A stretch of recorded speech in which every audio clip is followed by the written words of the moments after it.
अस्सलाम वालेकुम dear students, welcome to learning with मुताहिर।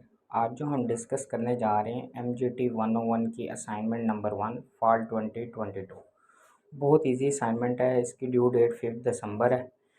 अच्छा, मैं आप लोगों को ना साथ साथ सोल्यूशन बताते जाना है। आप एक पेज और बॉल पेन रख लेना अपने पास, ताकि साथ साथ कैलकुलेशन कर लें, ताकि आपको डाटा मिक्सअप ना हो। साथ साथ नोट डाउन कर लेना।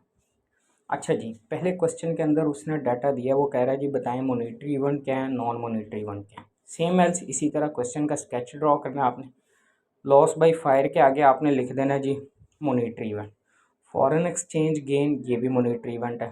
विनिंग ए गेम ये नॉन मॉनिटरी इवेंट। बस यही इसके आंसर। अब क्वेश्चन नंबर टू का डाटा सेम एल्स आपने एक काम करना है जी। रफली आपने ना 4 अकाउंट बना लेने, 4 लाइनें ड्रॉ कर लेनी है, 4 कॉलम बना लेने हैं जी। एक में अकाउंट रिसीवेबल, सेकंड में स्टॉक, थर्ड में अकाउंट्स पेएबल, फोर्थ में लॉन्ग टर्म लोन। अब वो क्वेश्चन के स्टार्ट में बता रहा है जी 1 अक्टूबर को उसने क्वेश्चन में बताया जी जो आपके पास अकाउंट रिसीवेबल का बैलेंस है वो 3 लाख। फिर उसके बाद स्टॉक का बैलेंस 4 लाख है। अकाउंट्स पेएबल का बैलेंस उसने बताया जी 45,000 और लॉन्ग टर्म लोन का उसने बता दिया जी 700,000, 7 लाख। अब 3 अक्टूबर को वो कह रहा है जी AZ and brother purchase stock inventory from Falak traders amount ₹60,000। AZ brothers paid ₹20,000 to Falak traders at the time of purchase and promise to pay remaining amount with the period of 2 month. भाई उसने स्टॉक परचेज किया total 60,000 का, तो आप 3 अक्टूबर को stock की amount में 60,000 add कर लो, ये टोटल आपका स्टॉक इंक्रीज हो। जिसमें से उसने 20,000 पे किया, 80,000 जो है ना, सॉरी 60,000 का टोटल स्टॉक परचेज किया था, 20,000 उसने पे कर दिया, रिमेनिंग 40,000 पेएबल है।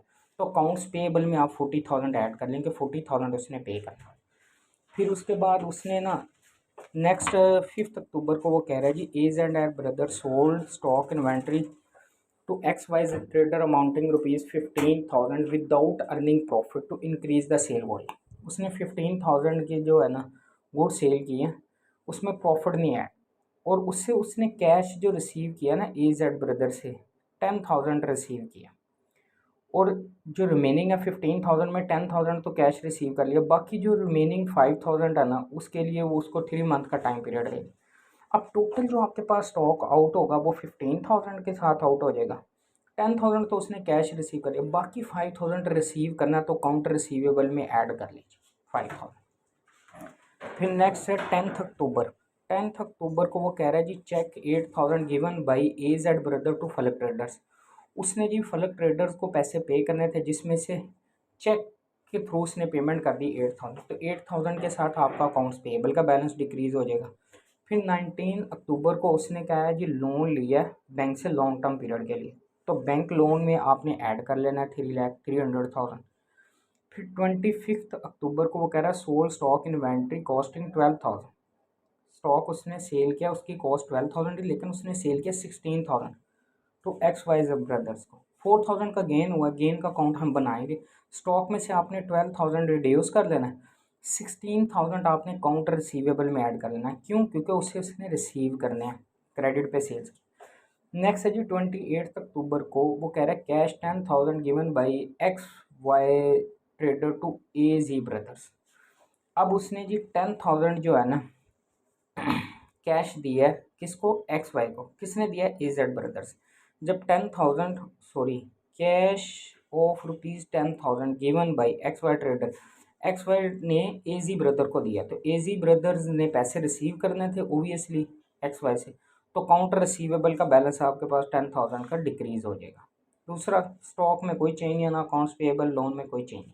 फिर वो कह रहा amount 4 lakh pay to AZ brother to the bank. उसने बैंक को 4 लाख पे कर दी, तो 4 लाख आपके पास जो आपके पास लॉन्ग टर्म लोन है उसमें से माइनस।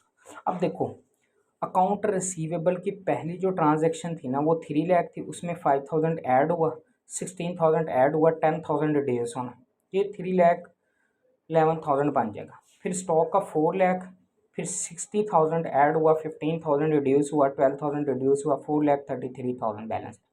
इसी तरह अकाउंट्स पेएबल में आपके पास 45,000 ओपनिंग बैलेंस था, 40,000 के साथ अकाउंट्स पेएबल इंक्रीज हुए, फिर 8,000 के साथ डिक्रीज।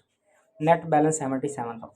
लॉन्ग टर्म लोन का जो बैलेंस था 7 लाख था, ओपनिंग बैलेंस 3 लाख उसने दोबारा लोन लिया था बैंक से, और उसमें से 4 लाख उसने पे कर दिया, रिमेनिंग बैलेंस रह गया 6 लाख।